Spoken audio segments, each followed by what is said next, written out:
Sa isang maliit na baryo sa bayan ng Buenavista, naninirahan si Basti, isang binatilyong 14 na taong gulang.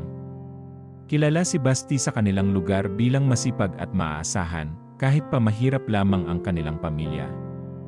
Anak siya ng magbubukid, at ang araw-araw niyang mundo ay umiikot sa eskwelahan, bukid, at maliit nilang tahanan na gawa sa kawayan. Isang araw, habang nagwawalis siya ng kanilang bakuran, napansin niyang may lumang lata ng gatas na nakatambak sa likod ng kanilang bahay. Napag-isipan niyang gamitin ito bilang alkansya. Pwede na siguro to, wika niya habang pinupunasan ang alikabok sa lata. Kahit barya-barya lang, malay mo, makabuo rin ng pangarap. Simula noon, tuwing may sukli siya mula sa pagbili ng asukal o harina sa tindahan, inilalagay niya ito sa lata. Minsan, kapag may natatanggap siyang 5 piso mula sa pagtulong sa mga kapitbahay, pagbubunot ng damo o pagbubuhat ng kahoy, itinutulak niya yon sa maliit na butas na ginawa niya sa takip. Basti, ano ba ang balak mong gawin dyan? Tanong ng kanyang nanay minsang makita ang lata sa ilalim ng kanyang papag. Ewan ko po, Nay. Basta, para sa mas magandang kinabukasan, sagot niya, sabay ngiti. Lumipas ang mga buwan, unti-unting bumigat ang lata. Hindi niya inisip na buksan ito. Ang mahalagay alam niyang may iniipon siya, kahit hindi niya sigurado kung kailan at paano niya iyon gagamitin.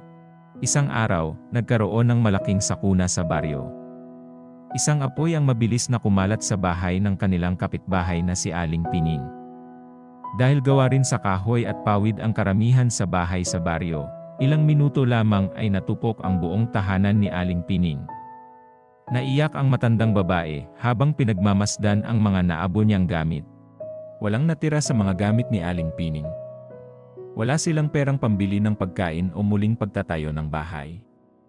Agad na kumalat ang balita sa baryo, at ang lahat ay nagtulong-tulong upang magbigay ng anumang maitutulong. Habang nakikinig si Basti sa kanilang usapan, naalala niya ang lata ng gatas na nasa ilalim ng kanyang papag. Agad siyang tumakbo pa uwi at kinuha yon. Basti, anong gagawin mo dyan? Tanong ng kanyang nanay na tila nagtataka. Ibibigay ko po kay Aling Pining, Nay. Mas kailangan nila ito ngayon. Pinunit niya ang takip ng lata at tumambad ang barya at papel na iniipon niya sa loob ng mahigit 1 taon. Lumapit siya kay Aling Pining, na noon ay umiiyak pa rin sa gilid ng plaza, at iniabot ang lata. Aling Pining, konti lang po ito, pero sana makatulong kahit paano, sabi niya, hindi alintana ang ilang pares ng matang nakatingin sa kanya. Natigilan si Aling Pining. Halos hindi siya makapagsalita. Kinuha niya ang lata, at sa pagitan ng mga hikbi ay pinasalamatan si Basti. Napakabuti mong bata, Basti. Hinding-hindi ko makakalimutan ang ginawa mo, ani Aling Pining. Dahil sa simpleng gawain ni Basti, nagkaroon ng inspirasyon ang mga tao sa baryo.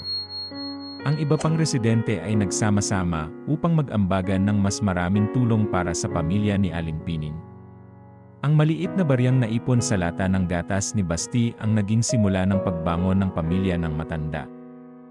Simula noon, mas naging masigasig si Basti sa pag-ipon. Pero sa pagkakataong ito, mas alam na niya kung para saan ang kanyang iniipon, hindi lamang para sa kanyang pangarap, kundi para rin sa pagtulong sa kapwa sa oras ng pangangailangan. At sa bawat patak ng barya sa kanyang bagong lata ng gatas, palaging may ngiti sa kanyang labi, dahil alam niyang kahit maliit ang halaga, may magagawa itong malaki. Maraming salamat po sa panunood. At samahan niyo po ako sa mga susunod pang kwento.